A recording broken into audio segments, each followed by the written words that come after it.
A ver. Bien, chicos, entonces, ya hemos visto esto también, pero quería nuevamente abordarlo porque por la importancia que tiene cuando nosotros realizamos lo que es la intervención como tal y previo a la intervención, ¿sí? Es el análisis topográfico de la conducta. Quizás por ahí se acuerdan, quizás no, pero lo vamos a nuevamente abordar. ¿Listo?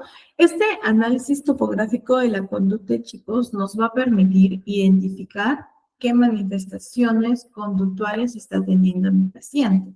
Pero no solo voy a decir, ok, yo sé que mi paciente realiza tal conducta para poder evitar la ansiedad. ¿Sí? No basta con decir eso, sino que según la TCC, yo tengo que ver las respuestas motoras y los parámetros de la conducta.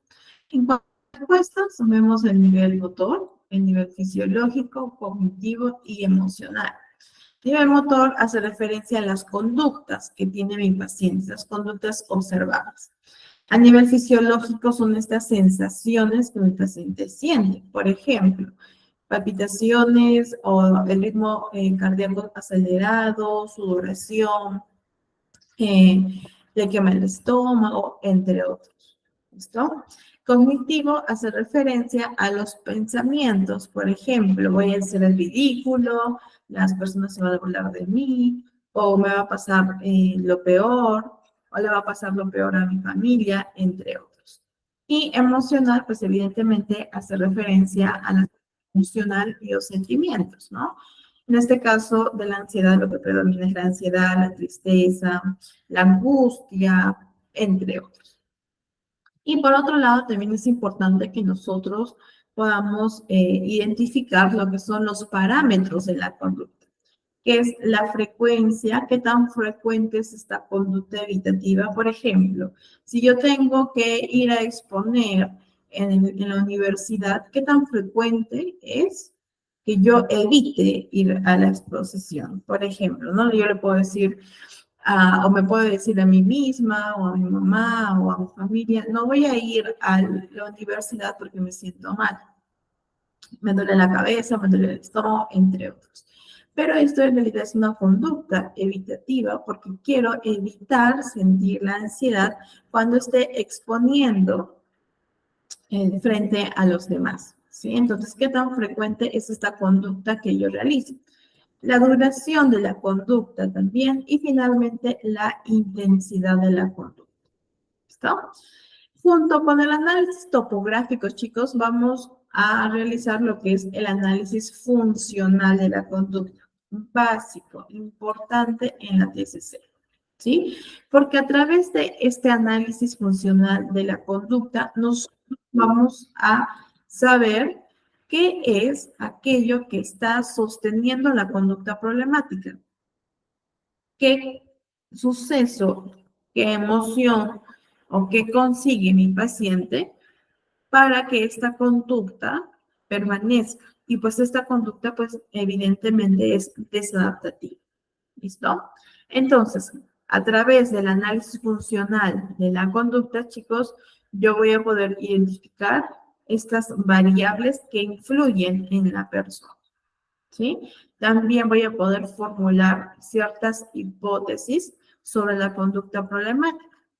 También vamos a predecir conductas para que podamos modificarlas y describe las conductas a un nivel topográfico, es decir, a este nivel. Bien, que hemos visto en la diapositiva anterior. Entonces, dentro del análisis funcional de la conducta, vamos a ver lo que son los antecedentes, es decir, este acontecimiento que ocurrió antes de ejecutar la conducta problemática, y los consecuentes, es decir, los acontecimientos que se dan después, inmediatamente después de haber ejecutado esta conducta. ¿Y qué hace que gracias a este consecuente, pues la conducta se mantenga? ¿Listo? Aquí, en cuanto a antecedentes y consecuentes, tenemos dos: externos, es decir, un antecedente externo y un antecedente interno. Y también tenemos el consecuente interno y el consecuente externo. Externo hace referencia a aquello que yo puedo observar, ¿sí? Aquello que está fuera de la persona. Y el consecuente y antecedente interno es aquello que sucede dentro de la persona. ¿Listo? Chicos, si es que hay alguna duda, alguna consulta, por favor lo escriben para poder resolver. ¿Ya? Y vamos a ver un ejemplo de cómo vamos a hacer un análisis. ¿Listo? Vamos a ver. Esa es la respuesta problemática. ¿Listo? La que vemos en el medio. Y en este caso es no ir a clases y le dije a mis padres que estaba mal. Bien, esta conducta puede ser muy frecuente en caso de mi paciente. Ok, vamos a identificar lo que es el antecedente. ¿Listo? ¿Y cómo yo puedo identificar el antecedente? A través de estas preguntas. Por ejemplo, ¿qué ha sucedido? ¿O qué puede estar provocando esta conducta o esta respuesta? Y en este caso es el siguiente. Pensaba en la exposición que tengo para mañana. ¿Este antecedente, chicos, es interno o es externo?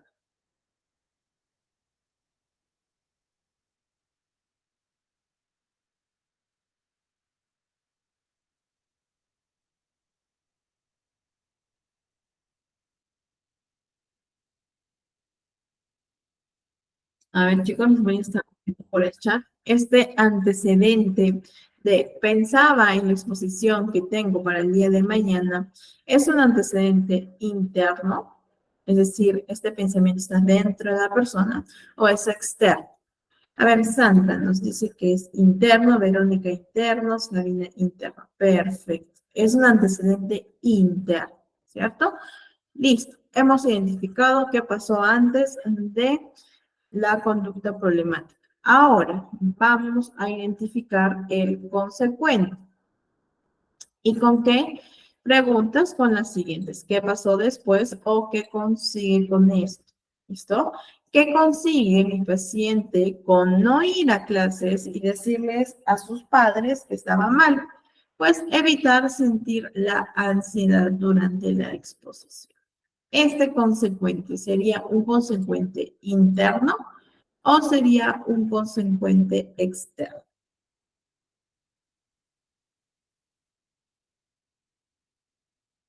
Excelente, Sandra. Interno, ¿cierto? Sería un consecuente interno. Yo voy a evitar sentir, ¿y quién siente? La persona, para poder evitar sentir lo que es la ansiedad. ¿Listo? Entonces, hemos realizado parte del análisis funcional de la conducta. Ahora nos vamos al análisis topográfico de la conducta. ¿Listo? Por ejemplo, la conducta problemática es no ir a clases y decirle a mis padres que estoy mal. ¿Listo? Esa es la conducta problemática. Respuesta motora, es decir, las conductas que realiza mi paciente para evitar sentir lo que es la ansiedad. ¿Listo? Decirle a mis padres que estoy mal, estar en cama, quizás por ahí algo que hacía una pacientita era maquillarse con mucho rubor para que esté muy rojita y pues así evitar ir al colegio, ¿no? Entre otros tipos de respuestas motoras, ¿sí? A nivel fisiológico, quizás mi paciente sintió sudoración, eh, sudoración, palpitaciones más rápidas, ¿no? Que le duele el estómago, entre otros. ¿Listo? Respuestas fisiológicas, cognitivas, es decir, ¿qué pensó en ese momento mi paciente? ¿No?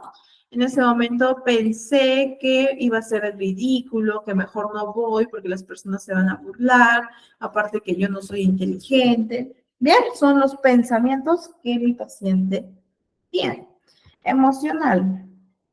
¿Qué respuestas o qué sentí en ese momento? Ah, sentí angustia, también sentí vergüenza, sentí tristeza, frustración, cólera.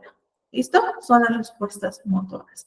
Y vamos a ver los parámetros de la conducta. En cuanto a frecuencia, ¿qué tan frecuente es que tú realices tal conducta, siempre que tenga exposiciones, ¿no? O siempre que tengo que hablar, o cuando tengo que ir a una reunión social. La duración de todo esto, ¿sí? Puede ser entre 10, 15 minutos o 30 minutos hasta una hora. La intensidad de todo ello, desde la escala del 0 al 10 en un nivel 9, siendo un nivel alto. ¿Listo? Entonces, ya hice lo que es mi análisis topográfico de la conducta y el análisis funcional de la conducta, ¿sí? De una respuesta problemática. ¿Listo, chicos? Bien, vamos a ver este ejemplo, ¿ya? Paciente es Marta, de 10 años, y padres refieren que Marta empezó a presentar momentos de llanto intensos, tensión muscular, desesperación, nerviosismo, acompañado de frases como me voy a convertir en zombie, me voy a enfermar, me voy a morir, mi corazón late muy rápido, me va a dar un paro cardíaco, desde que vio una película de zombies. ¿Listo? El médico descarta problemas físicos. Algunos comportamientos que manifiesta Marta son, se pone rígida, pide que regresen a casa, está en estado de alerta y vigila de lejos por la ventana. Además, pide que cierren todas las puertas, va al baño y dice que le duele el estómago. ¿Listo? Pide que mamá se quede con con ella, porque no desea ingresar a clases. Y los padres pues intentan calmarla, pero esta no funciona. ¿Listo? Esto es lo que nos dice los padres de Marta. Vamos a revisar lo que es el análisis funcional. Listo. La primera respuesta, que es la siguiente. Se pone en estado de alerta, ¿sí? Vigila de lejos por la ventana y pide que cierren las puertas. Esta es una conducta que lo hace frecuente y que pues evidentemente es problemática. ¿Listo? Vamos a hallar el antecedente. A ver, chicos, ¿con qué pregunta yo puedo hallar o identificar el antecedente de esta respuesta? ¿Qué pregunta yo le puedo hacer a mi paciente para que yo pueda identificar el antecedente?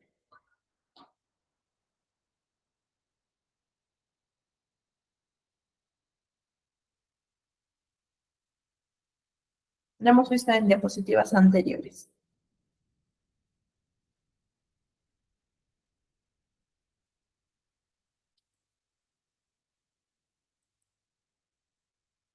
¿Cuándo comenzó a manifestar sus comportamientos? Eso sería más que todo en una anamnesis, ¿cierto? Cuando yo haya antecedente de la conducta problemática, voy a preguntar esto. ¿Qué ha sucedido antes? ¿Sí? ¿O qué puede estar provocando esta conducta? ¿Listo? Para que yo pueda tener la respuesta de qué pasó antes de que mi paciente o de que Marta se ponga en estado de alerta y realice todo este ritual.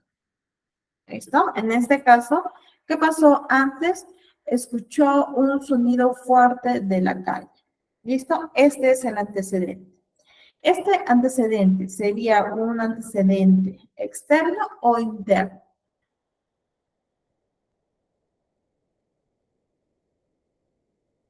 Sonido fuerte de la calle. Un antecedente interno, perfecto. Externo, ¿cierto?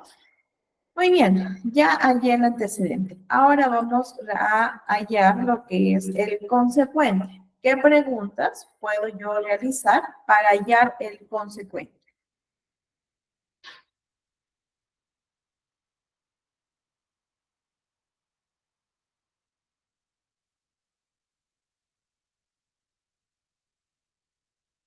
Excelente. ¿Qué pasó después? ¿Listo? O la pregunta también, ¿qué consigue con esto? ¿Sí? Particularmente yo utilizo esta segunda pregunta. ¿Sí? ¿Qué consigue con esto? O también se puede utilizar, ¿qué pasó después? ¿Sí? Entonces, ¿Qué pasó después? Los padres intentan calmarla y obtiene su atención. ¿Sí? Entonces, esto me dice que probablemente la pequeña quiere tener la atención de los papitos. ¿Y por qué quiere tener la atención? Porque ella siente, percibe que no está teniendo eso o que no es suficiente. ¿Listo? Ya me está indicando aquí que lo que mantiene esta conducta, sí, puede ser parte del miedo, puede ser parte de lo que haya visto en la película Zombies, pero también me da una luz de que una hipótesis que probablemente mi paciente mantenga esta conducta problemática porque quiere la atención de los padres de familia. ¿Listo? Esto es probable que mantenga la conducta problemática. Bien, por eso yo realizo lo que es el análisis funcional de la conducta, para que yo pueda trabajar en eso. ¿Listo? Vamos a ver otro. Se pone rígida y pide que regresen a casa. ¿Qué pasó después? Perdón, ¿qué pasó antes o qué puede estar provocando esta conducta? Que salieron a pasear en el carro como familia. ¿Listo? Este, pues evidentemente es un antecedente externo, ¿cierto? ¿Y qué consigue Marta ponerse rígida y pedir que regresen a casa? Consiguen que, pues efectivamente, vuelvan a casa y la ansiedad se reduzca. Eso es una conducta que tiende a ser evitativa, ¿sí? ¿Por qué? Porque evito salir de casa para ya no sentir la ansiedad. Y esto es muy común en lo que es la ansiedad como tal. ¿Listo? Y finalmente vamos a ver este ejemplo que va al baño, dice que le duele el estómago, pide que la mamá se quede con ella porque no desea ir a clases. Esa es la respuesta problemática. ¿Qué pasó antes? Pues ella vio que era la hora de ir al colegio. ¿Listo? ¿Qué pasó después? ¿O qué consigue con esto? Pues no ir a clases y quedarse en casa nuevamente con la madre. ¿Bien? Entonces, chicos, eso es sumamente importante que nosotros realicemos el análisis funcional de la conducta. ¿Listo? Para que nosotros podamos intervenir. Y ahora nos vamos a las técnicas terapéuticas para poder intervenir lo que es la ansiedad. Importante la psicoeducación, ¿sí? Para que mi paciente pueda comprender qué es lo que está pasando con él o con ella, si es que tiene solución, porque a veces los pacientes nos dicen, ¿tengo solución? ¿Hay solución en esto o ya no hay una solución? ¿Sí? Importante la psicoeducación, psicoeducar tanto a los padres de familia que están involucrados como también al paciente, ¿sí? La relajación también es una técnica que suele utilizarse mucho en este tipo de dificultad por la tensión muscular y la tensión en general que siente el paciente. Entrenamiento de respiración diafragmática, la exposición, la reestructuración cognitiva y las técnicas de resolución de problemas. Son algunas técnicas que vamos a utilizar. ¿Listo? Aquí podemos ver un tipo de psicoeducación sobre la enfermedad. Le decimos aquellos síntomas psicológicos que él o ella puede estar presentando, los síntomas físicos. ¿Listo? A ver. Bien. Y le decimos cuáles son los tipos de ansiedad para que la paciente o el paciente también pueda identificarse con uno de ellos. ¿Sí? El trastorno de ansiedad generalizada y en qué consiste este trastorno de ansiedad generalizada. Bien, se lo podemos mencionar, le podemos incluso proporcionar algunos videos para que él o ella pueda visualizar. ¿Qué es el ataque de pánico? Porque a mí también mucho me ha pasado que tengo pacientes que me dicen, yo tengo un ataque de pánico. Me da un ataque de pánico cuando no es como tal un ataque de pánico, sino que pues confunden los términos y bueno, es válido, ¿no? Porque no son especialistas en eso. Pero si mi paciente me dice, Mariana, yo tengo un ataque de pánico y yo no indago, entonces voy a decir que mi paciente realmente tiene este tipo de dificultad. cuando realmente no es así. Entonces, siempre ustedes indaguen, ¿no? Y yo le diría en este caso, ¿cómo es que te da este ataque de pánico? ¿Qué es lo que sientes? ¿Qué es lo que piensas? ¿Qué es lo que pasa? ¿En qué situación estás? ¿Con quiénes te da? ¿O qué es lo que estás haciendo? ¿Sí? Para yo decir, bueno, esto realmente no es un ataque de pánico. ¿Bien? Entonces, sí es importante, uno, la psicoeducación para que mi paciente diga, en este caso, sí, pues evidentemente no tengo un ataque de pánico, pero es muy probable que tenga una fobia social. ¿Sí? Eh, Ansiedad por estrés postraumático, la ansiedad social, las fobias, y bueno, que antes era el DOC como parte de la ansiedad. ¿Listo? Pero ahora ya es, según el DSM, están separadas. Bien, y lo que ven en pantalla lo podemos también realizar con los pacientes, ¿no? Con las personas. En este caso, yo le explico a mi paciente qué terapia vamos a utilizar. ¿Listo? Particularmente, como les decía, a veces utilizo el terapia cognitivo-conductual, a veces puedo utilizar otro enfoque psicoterapéutico por las formaciones. Ojo, chicos, tenemos que estar entrenados, saber qué técnicas, qué herramientas y qué es el enfoque psicológico, el enfoque psicoterapéutico al cual yo me estoy inclinando, ¿ya? Para que tengan cuidado con eso. Bueno, en este caso, le explicamos qué es la terapia cognitivo-conductual, por qué vamos a utilizar esta, en qué consiste, qué tareas terapéuticas podríamos estar utilizando durante el proceso, entre otros. Y también le podemos explicar algunas cosas de los fármacos, como parte también de tratamiento en algunos casos. ¿Listo? Entonces, eso pues evidentemente le decimos que nosotros como psicólogos no podemos medicar. Sin embargo, el psiquiatra, que es un médico especialista, es el indicado para poder proporcionar el medicamento. Y pues en algunos casos dan mejores resultados cuando combinamos la terapia cognitivo-conductual o la psicoterapia con el uso de los fármacos. ¿Listo? Con un trabajo de ambos. Y aquí el paciente, una vez que ya lo he psicoeducado, el paciente va a registrar, por ejemplo, ¿qué síntomas emocionales tienes? ¿Acceso al llanto lo presentas? Sí. ¿Bajo estado de ánimo? También. ¿Frustración? También. ¿Irritabilidad? También, también, también. ¿Ok? Entonces, aquí mi paciente va a poder ser consciente de, tengo estos síntomas emocionales, ¿sí? Y al reconocerlos, también de cierta forma les va a dar una forma, una manera de poder comprender lo que está sintiendo, lo que está pasando en su vida. ¿Listo? Síntomas cognitivos, de la misma forma, va a tener que registrar en caso presente uno de los síntomas mencionados. ¿No? Y los síntomas, síntomas cognitivos y síntomas físicos. En este caso, la sudoración, temblores, insomnio, tensión muscular, intranquilidad motora. Entonces, el paciente va a registrar.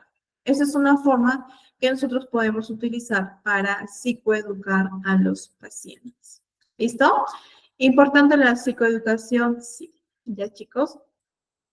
Ok, una vez que yo ya les he educado, ya que mi paciente conoce acerca de lo que está teniendo, de la ansiedad, vamos a hacer el registro de síntomas, ¿sí? Este registro yo lo voy a estar realizando y se lo voy a entregar al paciente. Aquí, durante toda la semana, hasta la próxima sesión que nos vemos, el paciente tiene que registrar ello. ¿Listo? Día lunes hasta el día domingo. Lunes, ¿qué pasó? ¿Sí? Y registra la situación. Por ejemplo, tuve que ir a una reunión social. ¿Listo? ¿Qué pasó? Síntomas físicos. ¿Qué síntomas físicos tienes? Que quizás por aquí se puede guiar de esto. ¿Sí? Palpitaciones, temblores, tensión muscular, intranquilidad motora. ¿Bien?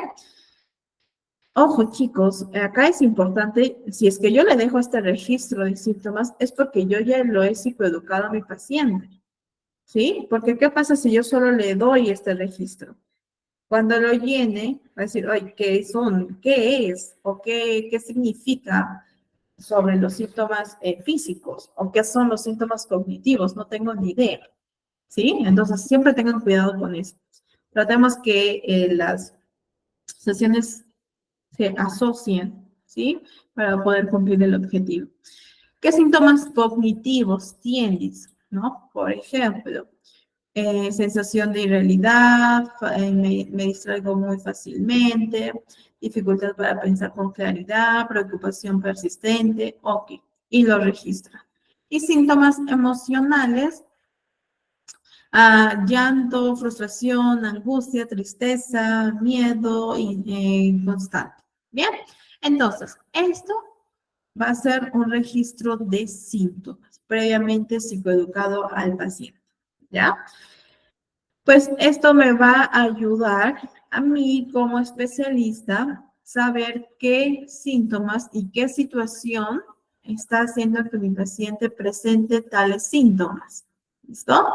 Para poder intervenir. Si es que yo puedo obtener más información, muchísimo mejor, porque eso me va a dar material para poder trabajar en cada uno de los aspectos que mi paciente ha mencionado. ¿Listo? Voy a trabajar en síntomas físicos, en síntomas cognitivos y pues de manera muy, bueno, y también voy a trabajar en síntomas emocionales, ¿sí? Que estos están conectados. ¿Por qué? Porque sabemos que las personas somos seres integrales. No solo somos síntomas físicos, no solo somos síntomas emocionales, sino que nos integramos en todos estos síntomas. ¿Listo, chicos? Entonces, una vez que yo ya le dejé este registro, también en el primer, segundo encuentro, en el proceso de intervención, ojo, recordemos que el proceso es evaluación, intervención, prevención de recaídas y seguimiento. ¿Listo? En el proceso de intervención nosotros vamos a aplicar estas herramientas. En este caso, yo particularmente le entrego este PDF de una hojita donde mi paciente se lo lleva y él mismo va a leer, ¿sí? En sesión y después, ¿qué debo de hacer? Iniciando mi cambio, ¿qué debo de hacer? Primero debo observar y luego atender mi conducta, mis pensamientos, emociones y sensaciones. ¿Listo? Es decir, voy a ser consciente de cuáles son mis conductas, de cuáles son mis pensamientos, qué emociones presento y qué sensaciones siento en mi cuerpo. ¿Listo? Esto es algo nuevo para mí, pero sé que puedo lograrlo, sé que puedo hacerlo. Y, ojo, recordaré escribirlos en mi registro. ¿Listo? Eso es lo que debo de hacer. ¿Ya? ¿Qué o cómo lo voy a hacer? ¿Cómo haré todo esto? Y le proporcionamos los tres pasos. Primer paso, tomarás conciencia de las situaciones y responderás a las siguientes preguntas. ¿Sí? ¿Qué sucede? ¿Con quién o quiénes y dónde sucede? Esto responde a lo que es la situación como tal. ¿Listo? Entonces, ¿qué sucede? ¿Con quién o con quiénes? ¿Y dónde sucede la situación como tal? Segundo paso, tomaré conciencia de mis pensamientos. Es decir, voy a observar mis pensamientos automáticos, aquellos que surgen durante la situación. ¿Listo? Entonces, voy a ver cómo yo interpreto el significado o le doy este significado a esta situación. ¿Listo? Y respondo a la pregunta, ¿qué pienso de esto?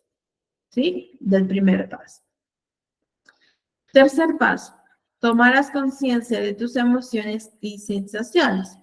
Voy a presentar, voy a tener atención a cualquier cambio que yo pueda percibir en mi cuerpo. Estoy tenso, estoy relajado, me sudan las manos, me tiemblan las manos, el cuerpo, estoy moviendo constantemente la pierna, ¿sí? Y voy a observar cómo me siento emocionalmente, qué emociones estoy percibiendo. Temor, ansiedad, angustia, tranquilidad, ¿sí? ¿Qué emociones y sentimientos voy a presentar? Y una vez que identifiques la emoción, lo vas a ubicar en una escala numérica del 1 al 10, siendo 10 el nivel máximo. ¿Listo? Entonces, esta es una forma, chicos, que nosotros le podemos proporcionar al paciente, porque recordemos que a veces los pacientes es la primera vez que acuden a terapia. ¿Listo? A ver.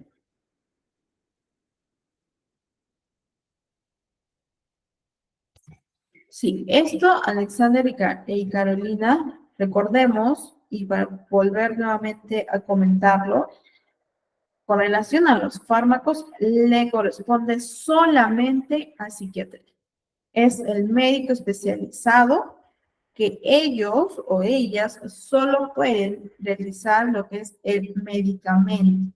¿Listo? Proporcionar el medicamento porque son médicos. ¿Ya, chicos? Nosotros como psicólogos no podemos recetar nada. Tengan mucho cuidado con eso.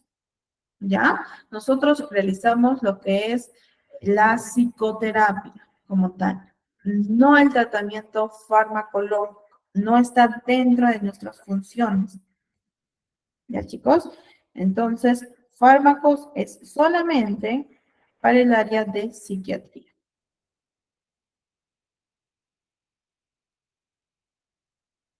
Sí, Susana. En el caso de los niños, sí hay niños que lo pueden registrar en algunos casos.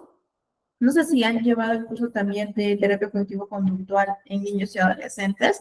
Ahí hemos visto varios registros netamente para los padres como también para los niños, que son diferentes. Con los niños hacemos más caritas, hacemos más el monstruo de colores o el registro de intensamente. Utilizamos otros tipos de registros, tanto para los padres como también para los niños. Pero sí, en algunos casos, dependiendo de la edad del pequeño, los padres son los que hacen el registro. ¿Listo, chicos? Entonces, siempre tengamos cuidado con esto, ¿ya? Con relación a los fármacos. Bien, chicos, entonces pasamos a lo siguiente. La relajación. La relajación también es una herramienta que podemos estar utilizando, en cual consiste en que vamos a entrenar a la persona a identificar la ansiedad tan pronto esta ocurre, ¿sí? Y de esta forma vamos a practicar los ejercicios de relajación en situaciones ansiógenas, que ayuda a reducir la activación fisiológica que se produce. Cuando uno está ansioso, ¿cierto? Cuando uno está ansioso, comenzamos a tener una activación fisiológica. ¿Qué pasa? Comenzamos a sudar, a temblar, el pie o la pierna se mueve constantemente con un movimiento muy notorio, muy observable. Hay mucho, en algunos casos hay taquicardia, ¿no? Entonces, esta activación fisiológica que nosotros sentimos cuando estamos en una situación ansiógena, la relajación va a permitir que podamos reducir estas sensaciones. ¿Listo? Bien. Entonces, primero, para que yo pueda llevar a cabo lo que es la relajación, vamos a ver, chicos, ya está. Vamos a realizar lo que es la respiración profunda. ¿Listo? La respiración profunda se utiliza mucho también para poder enseñarle al paciente a respirar. Claro, Mariana, todos respiramos, sí, por supuesto, pero no sabemos respirar bien. ¿A qué aspecto me voy? A que a veces respiramos, y he visto pacientes que respiran por la boca. ¿Listo? Así, ¿sí? Otros pacientes que respiran, pero el aire solo se queda hasta el pecho. ¿Listo? Entonces, inhalan hasta el pecho y lo exhalan.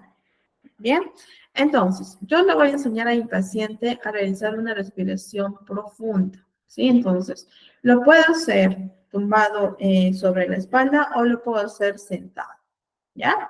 En este caso, el paciente lo va a hacer sentado. Ok, se sienta, le pedimos que por favor cierre los ojos y que vaya siendo consciente de su respiración. ¿Ya? En este caso, le decimos, ¿no? Vamos a inspirar, vamos a inhalar el aire por la nariz, pero quiero que tu estómago, ¿sí? Se infle de este aire inhalado. Imagina que tu estómago es un globo, ¿ya? Imagina que tu estómago es un globo y se va a inflar hasta que ya no entre un poquito más de aire. ¿Listo? Entonces, inhalas. Bien, inhala el paciente, se llena de aire lo que es todo el estómago, lo retienes por 4 y vas a exhalar por la boca, pero muy lentamente, ¿sí? Que la exhalación, chicos, sea más larga que la inhalación. Entonces, inhalamos por la nariz, retenemos y exhalamos. ¿Listo? Cuando exhale, particularmente yo les digo a mis pacientes, imagina que tu ombligo quiere llegar a tu columna vertebral. ¿Listo? Entonces, de esta forma mi paciente ya comienza a realizar lo que es la respiración profunda. ¿Ya? Entonces lo podemos hacer 10 veces en cuanto a la respiración profunda. ¿Listo, chicos?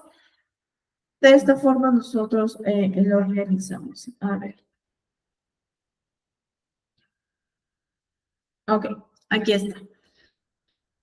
¿Sí? Aquí hay algunas, no indicaciones, pero sí unas referencias de cómo podemos hacer la respiración, ¿no? Es decir, a medida que el paciente va a inhalar, hay que permitir que el estómago, ¿sí? El estómago se pueda expandir, de modo que el aire entre en la parte baja de los pulmones, ¿sí? Entonces, conforme los espacios superiores de los pulmones empiezan a llenarse de aire, el pecho se eleva y el estómago baja. Entonces, recordemos siempre que la exhalación tiene que ser más larga que la inhalación. ¿Ya? Esto es importante, chicos. Primer paso, ¿sí? Yo le voy a enseñar la respiración profunda. Es la primera respiración que yo le voy a enseñar al paciente. Vamos a ver ahora lo que es la respiración por tensión. ¿Listo? En este caso le decimos que por favor se sienta cómoda, puede ser de manera echada como también sentada, dependiendo del lugar en donde estemos. ¿Listo? Y le decimos que afloja todo tu cuerpo en este momento. Particularmente yo les hago cerrar los ojos para que no se distraigan, entonces les digo, cierra tus ojos, bien, cierra tus ojos y quiero que seas consciente de tu cuerpo. ¿Sí? De tus pies, de tus manos, de tu rostro, de tu pecho, de tu estómago. Y ahora quiero que seas consciente de tu respiración. ¿Cómo es tu respiración? Quizás está agitada, quizás está tranquila, ¿no? O puedes escuchar el sonidito que hacemos. ¿Listo? Entonces le voy eh, diciendo que vaya aflojando todo su cuerpo. Y después ya comienzo con esto. Le digo, concéntrate en el sonido que estás escuchando en este instante. Le doy el tiempo. Aquí es importante los tiempos. Cuento mentalmente 1, 2, 3, 4, 5. Perfecto. 5. Ahora respira 3 veces profundamente.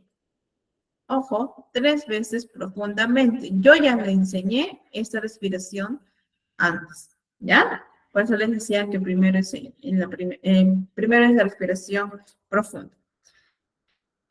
Veo que mi paciente ya respiró 3 veces profundamente, ¿sí? Y paso a lo siguiente. Vamos a iniciar los ejercicios de relajación por tensión.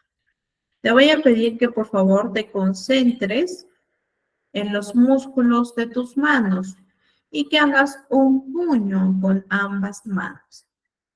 Que estas manos se pongan tensas. Nosotros vemos sus manos y le decimos un poco más tensas y están muy tensas. Hacemos el timing, ¿sí? Contamos 1, 2, 3, 4, 5. Ahora suéltalas lentamente. Afloja los dedos de tus manos y siente la diferencia entre la tensión y la relajación. Esto lo hacemos 2 veces. ¿Listo? Pasamos ahora a las flexiones de tus brazos. ¿Sí? Ahora quiero que flexiones ambos brazos como haciendo un punch. ¿Sí? Siente la tensión entre la unión de sus brazos, que se pongan más tensos, un poco más, un poco más. ¿Bien? Ahora suéltalos lentamente, afloja totalmente tus brazos y nuevamente quiero que puedas observar la diferencia entre lo que es la tensión y la relajación. Esto lo hacemos por 2 veces. De la misma forma pasamos a los brazos. ¿Sí? Te digo. Ahora te voy a pedir que por favor estires tus brazos hacia adelante como si jalaras una barra muy tensa. Entonces mi paciente estira los brazos y le digo, trata de tensarlos. Le doy un poco más tensos, una más. ¿Sí? Cuando yo veo que está ya muy tenso mi paciente, le digo, ok, ahora suéltalos lentamente y afloja. ¿Listo? De la misma forma, realizamos 2 veces este ejercicio. Pasamos a lo siguiente. Ahora, concéntrate en los músculos de tus hombros. Y te voy a pedir que encojas tus hombros, ambos, intentando que estos lleguen a tus orejas. ¿Sí? Entonces, él o ella realiza el ejercicio y le digo que se pongan muy tensos. Le doy el tiempo y le digo un poco más tensos. Y una vez que termino el tiempo que yo le estoy proporcionando, le digo, ahora suéltalos lentamente y afloja tus hombros. ¿Listo? También 2 veces. Ahora, pasamos a los músculos de su cuello. Le decimos, concéntrate en tus músculos de tu cuello y te voy a pedir que lleves muy lentamente tu cabeza hacia atrás. ¿Sí? Mi paciente realiza este ejercicio y le decimos, ahora siente la tensión en tu cuello y lo vas a poner más tenso. Ponlo un poco más tenso, un poco más. Perfecto. Ahora, lentamente vas a llevar tu cuello hacia adelante hasta que tu barbilla toque tu pecho. ¿Sí? Le hacemos el timing, el tiempo. Y le decimos, ahora suéltalo lentamente, aflojando tu cuello y puedes hacer círculos de manera muy lenta de un lado hacia el otro. ¿Listo? Suelta tu cuello cada vez más y te sientes relajado. Eso lo hacemos por una vez. ¿Listo? Pasamos a los músculos del rostro y le decimos lo siguiente. Concéntrate en tu rostro, siente la tensión en tu rostro y quiero que los músculos de tu frente se pongan muy tensos. Así también los músculos de tus párpados y tus labios. Tensa todo tu rostro. Hacemos el timing Y le decimos, ahora suelta lentamente los músculos de tu rostro, los músculos de tu frente, tus párpados, tus labios. Te sientes más suelto y relajado. Lo hacemos 2 veces. ¿Listo? Pasamos a los músculos de la espalda. Le pedimos que se concentre, que los tense y que sienta la tensión en su espalda. Que la ponga más tensa, un poco más, más. Y nuevamente que lo vaya soltando de manera lenta y afloje la espalda. ¿Listo? Esto lo realiza por una vez. Terminamos con ello y pasamos a los músculos del abdomen. Le decimos que ponga muy tenso su abdomen, que presione hacia adentro y que lo ponga pues tenso, ¿no? Le decimos un poco más tenso y de la misma forma, ¿no? Que lo suelte lentamente hasta que se encuentre totalmente relajado, 2 veces. Y finalmente pasamos a los músculos de las piernas y de los pies. ¿Listo? Le digo, concéntrate ahora en los músculos de tus piernas y en tus pies. Te voy a pedir que estires tus piernas y tus pies hacia adelante, ¿sí? Y que los puedas tensar. Siente la tensión, hago el timing, el tiempo, un poco más, que esas piernas y esos pies se pongan más tensos. Ahora suelta lentamente, ¿sí? Y están relajados. Esto lo hacemos 2 veces. ¿Listo? Entonces, terminamos con esto y como a mi paciente yo le dije que cierre los ojos, le voy a decir lo siguiente.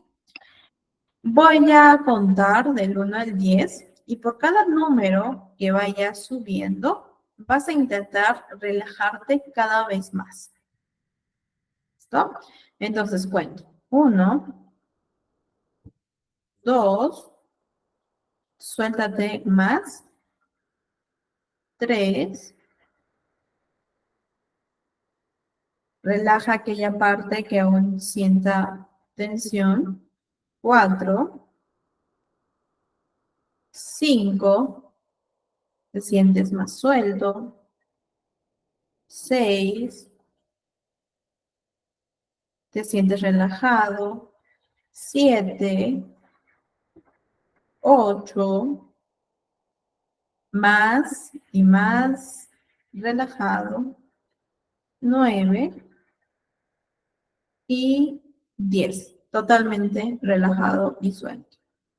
¿Listo? Y con esto yo termino lo que es la respiración por tensión. Bien, aquí hay algunas indicaciones que le decimos que cada vez que sienta una ligera tensión en el cuerpo, en cualquier situación, en ese momento que realice la respiración profunda 3 veces, ¿listo? Es decir, esto, la que hemos visto en la primera, ¿ya? Para que el paciente pueda entrenarse. Listo, chicos, esta es la segunda respiración que hemos visto, que es respiración por tensión. Pasamos al tercer, que es la relajación por aflojamiento. ¿Listo? A ver, aquí le decimos que el paciente se pueda acomodar lo mejor que pueda, sentado, tumbado, como podamos manejar. ¿Listo? Le pedimos que cierre los ojos y que trate de soltar y aflojar todo su cuerpo. Que afloje todo su cuerpo. Yo le digo que si es que escanee su cuerpo y si encuentra un punto de tensión, entonces que lo suelte, que lo relaje. ¿Bien? Una vez que ya le doy su tiempo, le digo que realice 3 respiraciones profundas, que ya le hemos enseñado al paciente. ¿Listo? Perfecto. Termina sus 3 respiraciones profundas y vamos con el primer paso. Concéntrate en tus manos, le damos su tiempo, afloja estas lo más que puedes. Trata de soltarlas cada vez más. Le damos su tiempo. 1, 2, 3, 4, 5. Pasamos a los brazos. Ahora te voy a pedir que te concentres en tus brazos. Aflójalos lo más que puedas. Un poco más. Un poco más. Perfecto. Terminamos el time. Pasamos a los hombros. Ahora concéntrate en tus hombros. Aflójalos lo más que puedas y trata de soltarlos cada vez más. ¿Listo? Perfecto. Terminamos el timing y pasamos a lo siguiente. Ahora te concentras en tu cuello, aflójalos lo más que puedas y trata de soltarlos cada vez más. Hacemos el timing, pasamos al rostro. De la misma forma, pasamos al abdomen, a la espalda, a los pulmones, a las piernas. ¿Bien?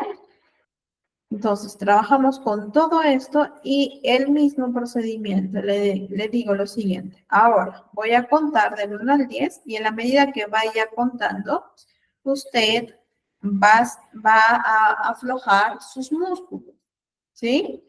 Que todas las partes de su cuerpo se vayan aflojando cada vez más. Entonces, voy contando, ¿no? Lo mismo. 1, 2, 3, te sientes más relajado. 4 y el mismo procedimiento hasta llegar al punto número 10. Que el punto número 10 es que ya está muy relajado. ¿Listo? Este es la relajación por aflojamiento.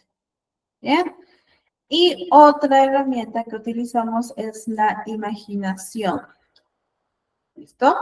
Hacemos que el paciente también cierre los ojos, se siente en una posición cómoda y le decimos, imagínate que en este momento estás en un lugar que te gusta y que es muy agradable y que te da paz, tranquilidad. Le damos su tiempo y le preguntamos, ¿en dónde estás? Ah, estoy en la playa. Ok. Entonces, quiero que si estás con zapatos y medias, te quites las medias, te quites los zapatos y en tus pies puedes sentir la temperatura de la arena, su textura, ¿sí? Y te vas a ir acercando a la orilla del mar. Mientras que caminas,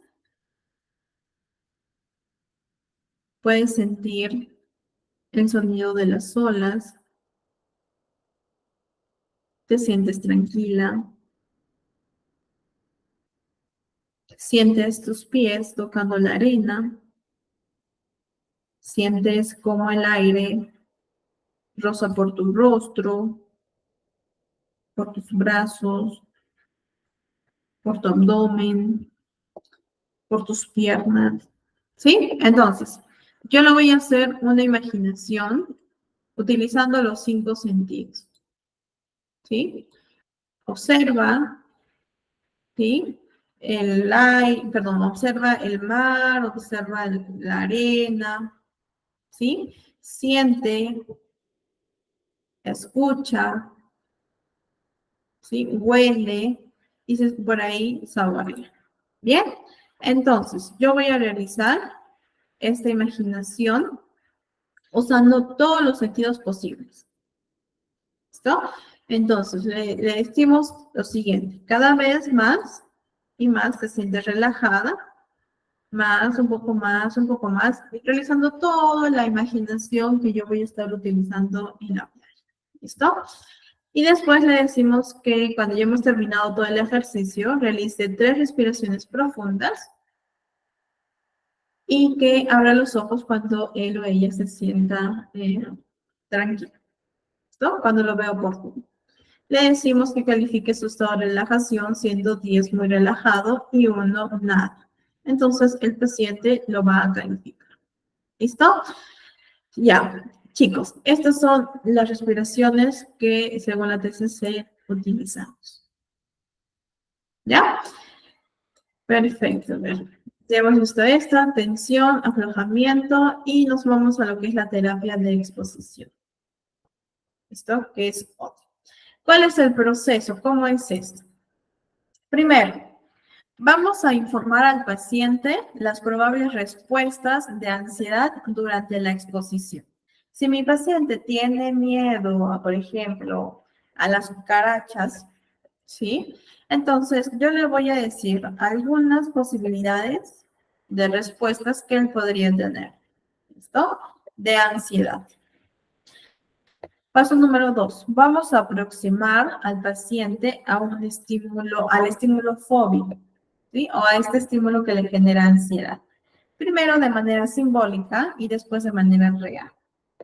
¿Ya? Paso número 3. En la medida que vaya disminuyendo lo que es la ansiedad, vamos a animar al paciente a que tenga más aproximación y manipulación con el estímulo temido. Es decir, que mi paciente poco a poco sea capaz de tocar la cucaracha. ¿Listo? De tocar y de manipular. ¿Bien? Y la sesión de exposición, chicos, acaba cuando la ansiedad ha reducido al menos el 50% del valor más elevado. ¿Listo? Ese es el proceso. Entonces, como psicólogos o como psicoterapeutas debemos identificar lo siguiente. Uno, ¿cuál es el estímulo de miedo o de ansiedad que le produce ansiedad a mi paciente? ¿Cuál es el foco del miedo del paciente? ¿Listo? Segundo paso, como psicoterapeutas, vamos a ver las consecuencias temidas de mi paciente. Es decir, ¿qué teme mi paciente que ocurrirá si se confronta con el estímulo temido? Quizás me voy a morir, me voy a contaminar, me va a pasar algo malo, le va a pasar algo malo a mi familia, se van a reír de mí. Bien, ¿qué consecuencias temidas tiene mi paciente? Punto número 3. Conductas de evitación, que es muy común, ¿ya? ¿Qué hace o qué trata de hacer mi paciente para prevenir las consecuencias temidas?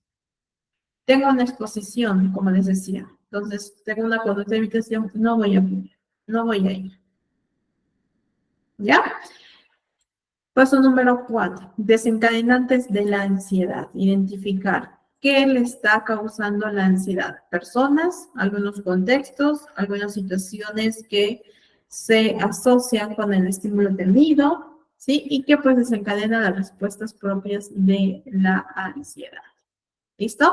Entonces, chicos, como psicólogos, como psicoterapeutas, tenemos que enfocar e identificar cada uno de estos 4 aspectos para que yo pueda realizar lo que es la exposición. Es decir, voy a exponer a mi paciente a ese objeto, a esa situación o a ese estímulo que produce ansiedad. ¿Ya? Entonces, vamos a ver la exposición simbólica. ¿Sí? Esta es la primera opción para poder intervenir en aquellos pacientes, consultantes que no se atreven a enfrentarse con la situación real. ¿Sí? Entonces, poco a poco, de manera gradual, yo voy a exponer con ello, es decir, con la exposición simbólica.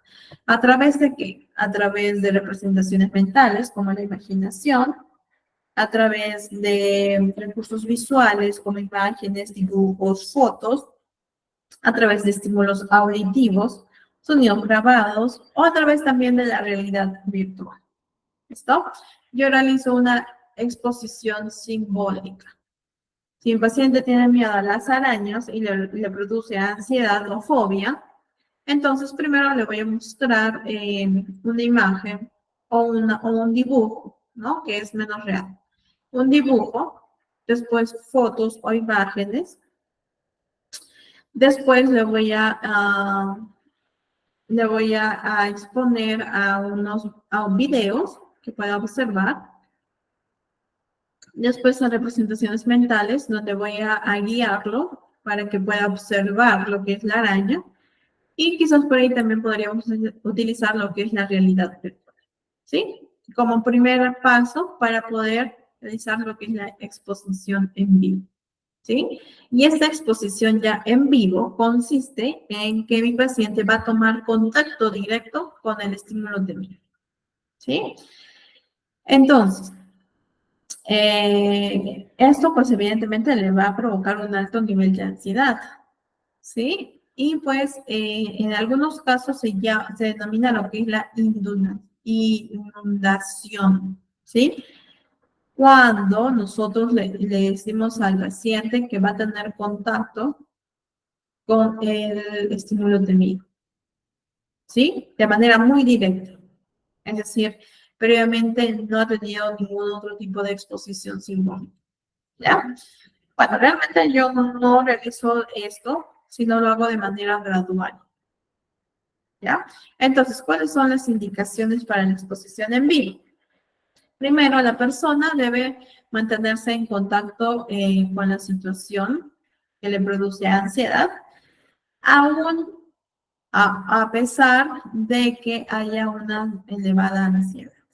Si se produce muy fuerte lo que es esta respuesta ansiógena durante la exposición, entonces la persona, el paciente, va a tratar de utilizar alguna estrategia de relajación, como la respiración profunda, como la respiración diafragmática o la profunda, las autoinstrucciones o algunas herramientas de distracción. Bien, entonces, aquí es importante que el paciente pueda mantener el contacto directo con el estímulo hasta que la ansiedad se pueda reducir, ¿sí? O puede alcanzar un nivel 2 en una escala del 0 al 8. ¿Listo, chicos? De esta forma nosotros realizamos lo que es la exposición en vivo. Y vamos a ver ahora lo que es la desensibilización sistemática, ¿sí? Que esto es muy usado también, la verdad. Nos ayuda a eliminar esta conducta de miedo y los síndromes de evitación. Es decir, vamos a enseñarle al paciente a tener una respuesta contraria a la ansiedad. ¿Listo?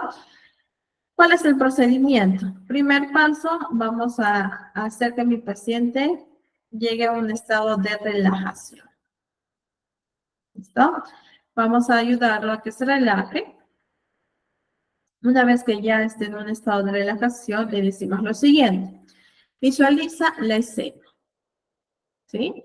Y aquí nosotros vamos a enseñarle de manera previa al paciente que levante el dedo índice cuando visualice claramente la escena. Entonces, mi paciente, cuando ya mentalmente haya visualizado la escena, va a levantar su dedo índice. ¿Listo? Entonces, una vez que ya levantó el dedo índice, se deja que el paciente visualice la escena durante 5 a 10 segundos. ¿Listo? Mantiene la escena haciendo una respiración profunda, que ya le enseñé. Mantiene esta escena visualizada, ¿sí? Realizando una respiración profunda. Le decimos, el terapeuta aquí acaba con la escena diciendo, deja de visualizar la escena. Y luego le preguntamos al paciente el grado de ansiedad que experimentó en una escala del 0 al 10. Un nivel, por ejemplo, 9. Ok. Nuevamente repetimos la misma escena para que el nivel de ansiedad disminuya con cada presentación. Es decir, aquí nosotros vamos a realizar el mismo procedimiento. ¿Ya? Hasta que se reduzca al menos un 2 o al menos un 3. Cuando en 2 presentaciones seguidas no se experimente ansiedad, entonces se puede pasar a la siguiente escena de la jerarquía. ¿Sí? ¿A qué me refiero con jerarquía? Aquí nosotros, se me pasó chicos, nosotros vamos a realizar una jerarquía de miedos.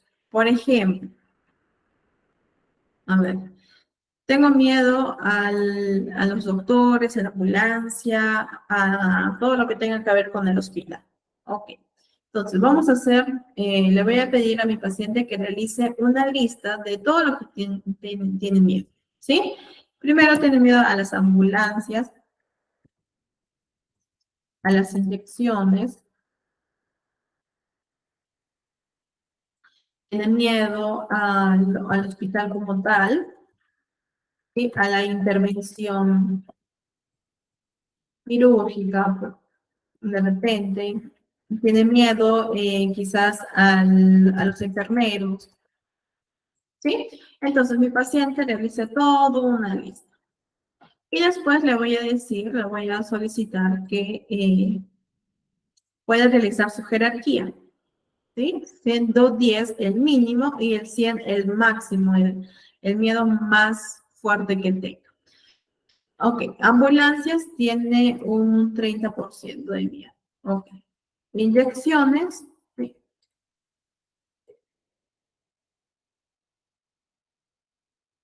Listo. Inyecciones tiene un 40%.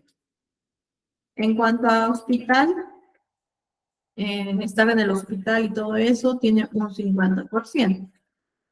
En cuanto a la intervención, tiene un 80%. ¿Sí? Y los enfermeros probablemente un 60%. ¿Listo? Esta es la jerarquía que mi paciente ha realizado. ¿Ya? Entonces, para que yo pase de jerarquía, primero tengo que ir del que menos tiene miedo hasta el más, que sería la intervención como tal. Ya, chicos, para yo poder realizar lo que es la desensibilización. Por eso les decía aquí que cuando el paciente en 2 presentaciones o en 2 visualizaciones seguidas ya no experimenta una ansiedad elevada, entonces pasamos a la siguiente escena de la jerarquía. En este caso, que vemos en particular, primero hemos trabajado con la ambulancia y pasaríamos a la siguiente jerarquía, que serían las inyecciones. ¿Listo? Entonces, el paciente deberá alcanzar un nivel de 0 de ansiedad y se le enseña a decir ahora cuando alcanzó en un nivel 0, ¿sí? De la segunda jerarquía. Entonces, generalmente, chicos, se necesita entre 3 a 4 visualizaciones de la escena para poder llegar a una escala, o perdón, a una respuesta 0, ¿sí? Que sería lo ideal. Entonces, a medida que se vaya adelantando en esta jerarquía, se notará que el paciente va a mejorar la habilidad para hacer frente a las situaciones que le genera ansiedad. ¿Listo, chicos? Y de esta forma nosotros realizamos lo que es la desensibilización sistemática. Probablemente no me alcance el tiempo, pero les voy a enviar un videito para que ustedes puedan ver cómo es que se realiza lo que es este tipo de herramienta. ¿Ya? Bien, ahora, otra herramienta que es la reestructuración cognitiva a través del debate, ¿sí? Que ya también lo hemos visto. El debate consiste en que yo voy a estar realizando algunas preguntas para poder debatir las creencias que tiene mi paciente, ¿sí? Entonces, a través de esto vamos a desafiar las creencias que tienden a ser exageradas de los pacientes, ¿sí? Anotando las evidencias en la situación de exposición. ¿Listo, chicos? Entonces, a través de esto vamos a permitir que el paciente poco a poco pueda rechazar estas creencias o estos pensamientos que le generan malestar, ¿sí? Hay algunas preguntas, por ejemplo, ¿no? ¿Es realista este pensamiento? ¿Es real o solo está dentro de mi cabeza? ¿Sí? ¿Estoy basando mis pensamientos en hechos reales, objetivos, o estoy basando mis pensamientos en mis emociones? ¿Ya? ¿Existe alguna evidencia que apoye esta idea, una evidencia objetiva que apoye a este pensamiento que a mi familia le va a pasar algo malo? ¿Hay una evidencia que tengo? ¿Sí o no? Podría estar malinterpretando una posible evidencia, ¿sí?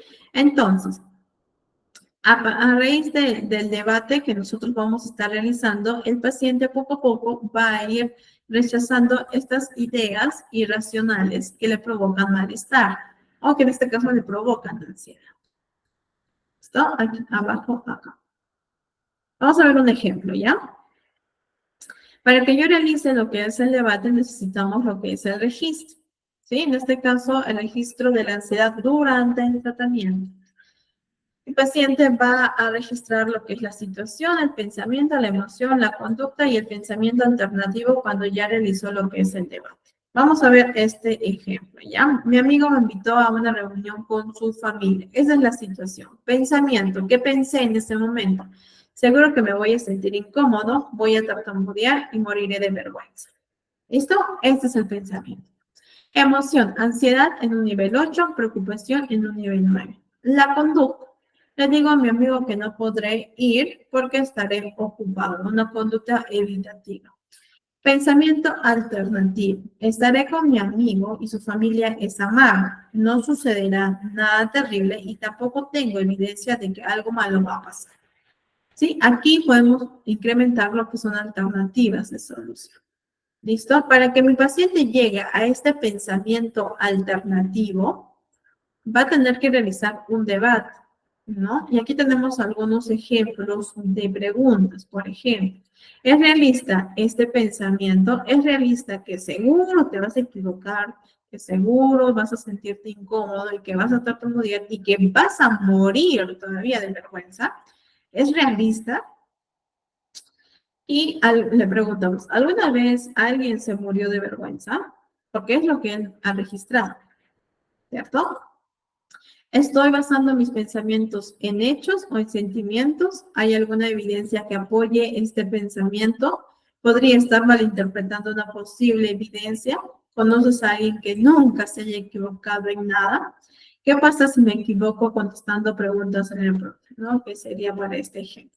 ¿Listo, chicos? Entonces, a través del debate, que también estas preguntas ustedes lo pueden encontrar en las primeras sesiones, si no me equivoco, es en la sesión de intervención en depresión, ¿ya? Entonces, a través del debate, el paciente va a llegar a un pensamiento alternativo funcional saludable. Chicos, eso es importante que nosotros como psicoterapeutas podamos conocer, ¿sí? Que el paciente va a hacer todo lo posible y va a defender su pensamiento irracional. Pero en este caso, el paciente, chicos, es importante que él o ella debe encontrar argumentos de por qué su pensamiento es verdad y es cierto. Que se base en hechos y circunstancias verificables, objetivos, no en suposiciones, no en opiniones, no en interpretaciones, sino en hechos. ¿Qué hechos reales, qué hechos objetivos afirman o apoyan a este pensamiento de que te vas a morir joven? ¿Qué hechos reales, qué evidencias objetivas tienes de que le va a pasar algo malo a tu familia? O de que las personas se van a burlar de ti, de que las personas van a hablar mal de ti. ¿Listo? Hechos objetivos. Y no va a encontrar ninguno, porque no hay un hecho objetivo que me diga que en tal fecha mi familia se va a morir. ¿Cierto? Entonces, de esta forma yo voy a estar debatiendo su pensamiento. ¿Listo? Aquí tenemos lo que vimos en la sesión anterior, también de una idea irracional del pensamiento, donde vamos a encontrar supuestos, valoraciones y reglas, que ya lo hemos visto, las ideas centrales, las distorsiones, comportamientos derivados, y aquí tenemos, chicos, algunas sugerencias que ustedes se pueden guiar para lo que es el debate, ¿no? ¿Qué es lo peor que puede pasar? ¿Cómo puedo enfocarlo si es que en caso pase? Porque ¿qué pasa, chicos? Que en muchas ocasiones pasa lo temido. Por ejemplo, yo tenía una paciente que tenía mucho miedo a que entren a su casa a robar, ¿ya? Tenía ese temor. Y pues lamentablemente, después de las sesiones, sí, pues entraron a robar a su casa. Entonces, ya hay un hecho, una evidencia que dice, no, ya entraron, ¿cierto? Ya entraron a robar a mi casa. Entonces, aquí nosotros vamos a prevenir, es decir, ¿cómo puedo enfocar si es que realmente pasa esto? ¿Sí? Yo le dije a mi paciente, ¿qué es lo peor que puede pasar? Que entren a mi casa y se roben todo. Ya. ¿Ocurrió? Pues sí, lamentablemente ocurrió. Entonces, yo voy a entrenar a mi paciente qué es lo que puede hacer en caso sí pase. ¿Sí? ¿Cómo es que mi paciente puede reaccionar en caso sí ocurra este pensamiento? Porque puede pasar en algunos casos, ¿cierto? Entonces, sí es importante que nosotros podamos entrenarlo. ¿Ya, chicos? Para que lo tengan en cuenta. Bueno, aquí hay otro tipo, es parte del proceso es identificar las situaciones temidas, las señales fisiológicas, modificar las creencias con la ayuda del autorregistro y del debate, la respiración y la relajación muscular, el afrontamiento de la situación y no una conducta evitativa. Y esto lo podemos hacer también con la desensibilización sistemática o con la exposición. Otra herramienta son las técnicas de las autoinstrucciones, en donde vamos a modificar el diálogo interno, ¿ya? Para facilitar el afrontamiento de una determinada tarea, una determinada situación o un determinado acontecimiento. ¿Listo? Entonces, ¿en qué consiste esto? Primer paso es definir el problema, es decir, ¿qué tengo que hacer? ¿Qué es lo que yo tengo que hacer para poder realizar tal objetivo, para realizar tal tarea o para enfrentar tal situación? ¿Sí? Primero definimos el problema. Punto número 2, aproximación al problema. Es decir, de cuántos elementos dispongo, qué recursos tengo para poder realizar esta tarea. ¿Sí? Eso se hace más con adultos, ¿ya, chicos? Con adolescentes sí también, pero más para personas de 16 o 15 más o menos para adelante, ¿ya? La focalización de la atención, es decir, tengo que prestar atención únicamente a lo que estoy haciendo en estos momentos. ¿Listo? Número 4, el autorrefuerzo. Tengo que felicitarme por el proceso, no por el objetivo, sino por todo el esfuerzo que estoy haciendo. Número 5, verbalizaciones para hacer frente a los errores. Es decir, si cometo un error, no me voy a decir que tonta, que inútil, otra vez, ya ves, Mariana, otra vez lo hiciste, no sirves para nada. No, sino voy a buscar verbalizaciones positivas de comprensión y de apoyo ante los errores. Sexto paso es la autoevaluación. Tengo que fijarme en cómo voy a estar haciendo las cosas. Y finalmente el autorrefuerzo. Sí, tengo que felicitarme cuando he realizado bien el trabajo. ¿Sí? Son las autoinstrucciones que mi paciente puede darse a sí mismo. Otra herramienta, chicos, son las tarjetas de apoyo. Aquí tenemos un ejemplo. Esta es una tarjeta. A ver, esta es una tarjeta. ¿Sí? En la parte de adelante, y esa es la misma tarjeta, pero en la parte de atrás. En la parte de adelante vamos a poner pensamientos alternativos saludables. Y en la parte de atrás vamos a poner estrategias, herramientas que ya le hemos enseñado al paciente para que las tenga en la mano. ¿Listo? Por ejemplo, aquí. Es posible que sienta que no puedo hacerlo, pero quizás eso no sea verdad. Tal vez sea difícil, pero no es verdad que no lo pueda hacer. Este es un pensamiento más saludable alternativo. ¿Listo? Y las estrategias en la parte de atrás, por ejemplo, cuando me sienta ansiosa, voy a escribir mis pensamientos, voy a llamar a una amiga, voy a conversar con mi familia, voy a correr, hablar en voz alta, lavar mi rostro con agua helada, voy a hacer la respiración profunda, entre otros. ¿Listo? Son estrategias que mi paciente puede tener. Lo recomendable es que lo lea 3 veces al día para que poco a poco vaya interiorizando tanto el pensamiento con las estrategias. ¿Sí? Son tarjetas de apoyo que mi paciente va a tener a la mano. Aquí tenemos otra técnica que junta las autoinstrucciones y las tarjetas de apoyo. ¿Sí? Entonces, aquí son algunas tarjetitas que mi paciente también puede tener. Por ejemplo, ¿no? Las sensaciones de miedo no me causarán un daño irreparable, solo me van a incomodar, pero no es que me voy a morir, ¿cierto? Puedo ayudarme con la respiración, la distracción mental, la relajación, entre otros. Otra tarjeta, esperaré,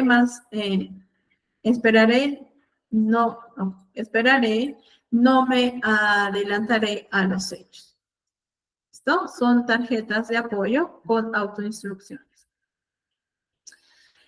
Por otro lado, tenemos la técnica de la distracción y la refocalización. ¿sí? Es decir, a través de esta técnica vamos a tener un control inmediato, ¿sí? De los síntomas de la ansiedad, de la rumiación o en el caso también de las adicciones al crédito, ¿no? En este caso vamos a usar distractores, ¿sí? Es decir, ¿qué actividades a mi paciente le pueden ayudar para tener un control inmediato de los síntomas? Para poder refocalizar la atención y poder mitigar los niveles de los síntomas. Puede ser salir a correr, escuchando música, audiolibros, hacer ejercicios, mirarme al espejo diciéndome frases positivas, centrar la atención en el entorno, como también la fórmula del 5, 4, 3, 2, 1 y los sentidos, realizar actividades mentales, cambiar de situación y o actividad.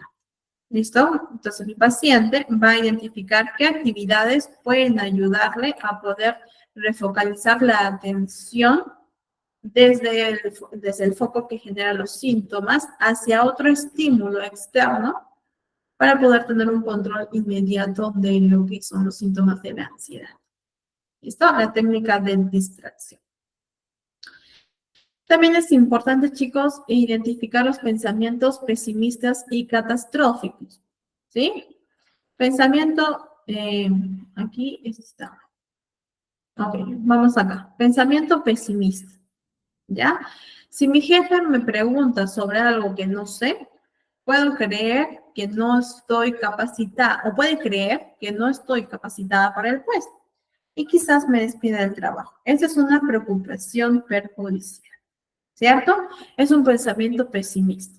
Vamos a cambiar este pensamiento pesimista a un pensamiento constructivo, crítico, realista y positivo.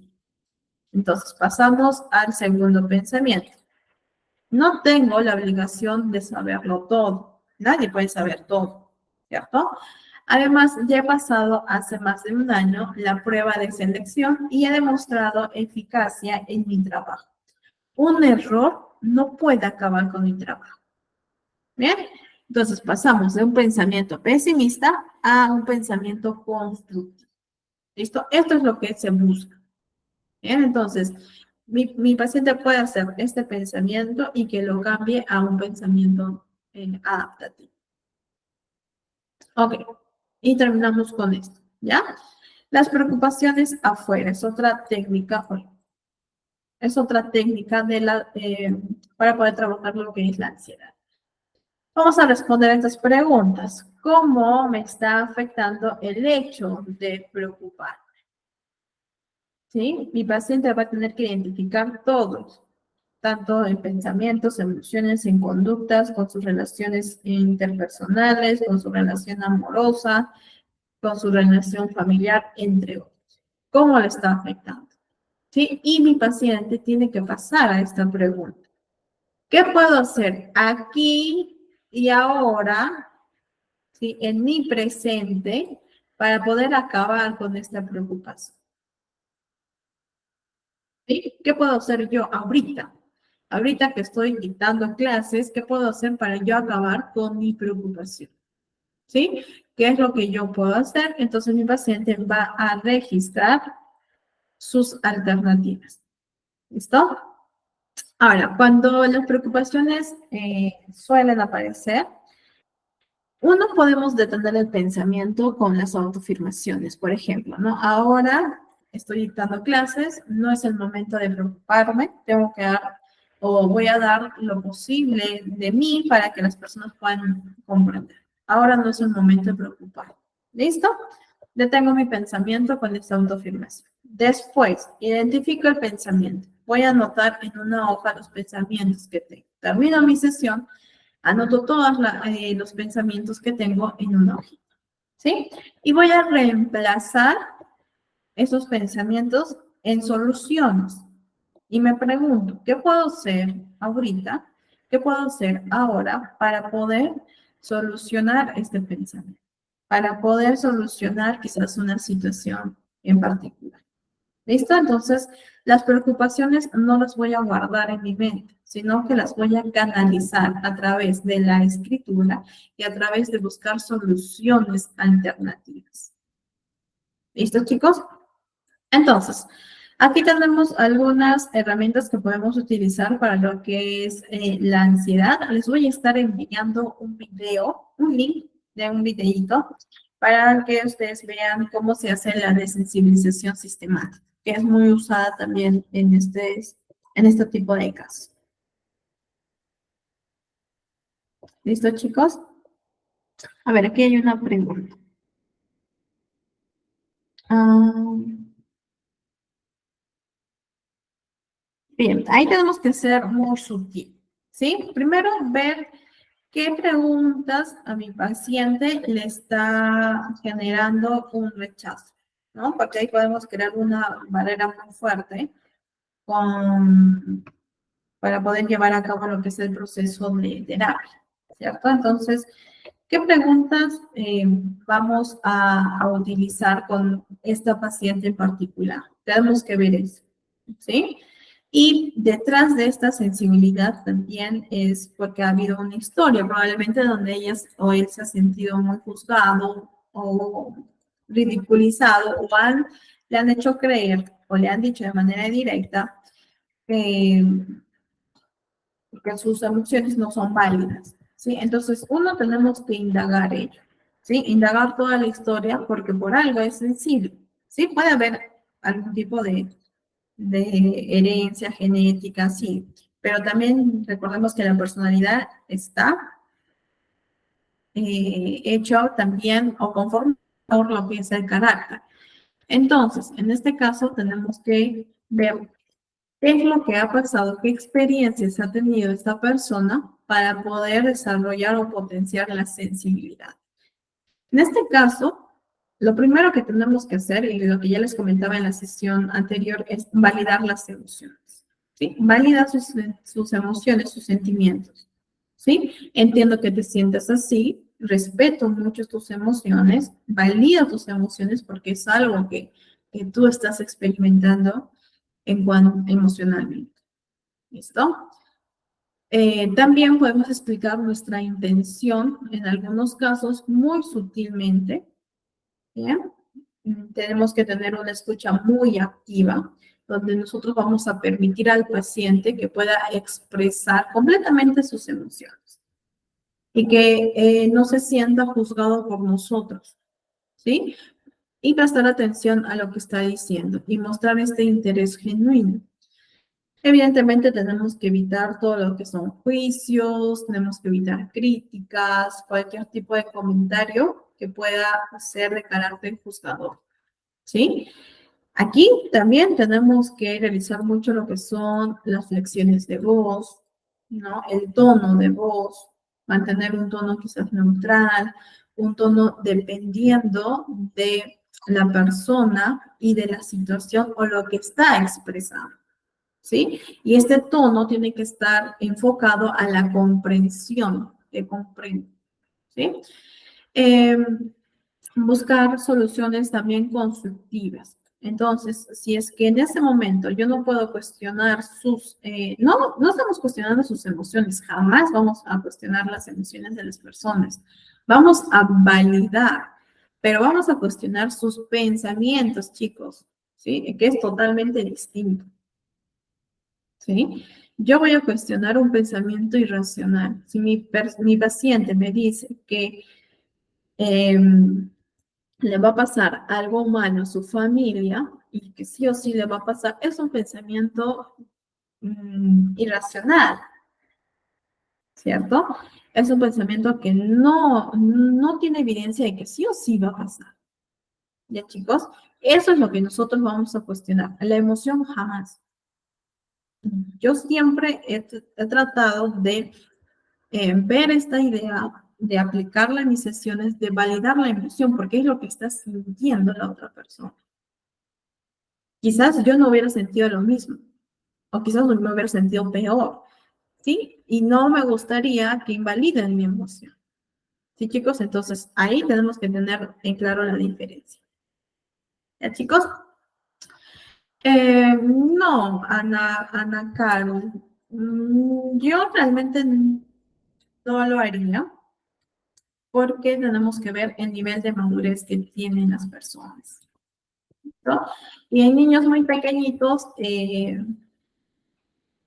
no tendríamos que ver mucho el nivel de desarrollo, tendríamos que ver mucho la estabilidad emocional que tiene, tendríamos que adaptarla a su edad, como te digo, a su nivel de desarrollo, crear un ambiente también muy seguro, ver también lo que son los reforzadores, pero quizás por ahí buscar otras herramientas que nos ayuden poco a poco, de manera gradual, ¿sí? Quizás una exposición más simbólica, una exposición más, no tan real desde un inicio, como les dije. A veces, cuando hacemos lo que es la exposición que recibe el nombre de inundamiento, es cuando lo exponemos al paciente directamente, de manera, o sea, no hay una exposición gradual, sino directa al estímulo temido. Imagínate si nosotros le ponemos eso a un niño, ¿no? Que no tiene todavía los recursos. Un adulto podría tener los recursos de afrontamiento y esto, ¿no? Porque por algo viene a terapia, pero en un niño todavía no. Entonces, ahí sí tenemos que tener muchísimo cuidado, ¿sí? Eh, sí se utiliza en algunos casos, pero quizás por ahí podríamos combinarla con lo que es la desensibilización sistemática, más que todo con ello. ¿Listo, chicos? Bien. Listo, chicos. Entonces, no se desconecten porque creo que tienen algunas indicaciones. Muchas gracias por todo. Yo ya me estoy despidiendo. Cuídense mucho. Y bueno, hoy es nuestra última sesión. Espero que se hayan llevado un buen aprendizaje de lo que es terapia cognitivo-conductual en ansiedad y depresión. Un gusto trabajar con ustedes. Les mando un fuerte abrazo y les deseo todo lo mejor.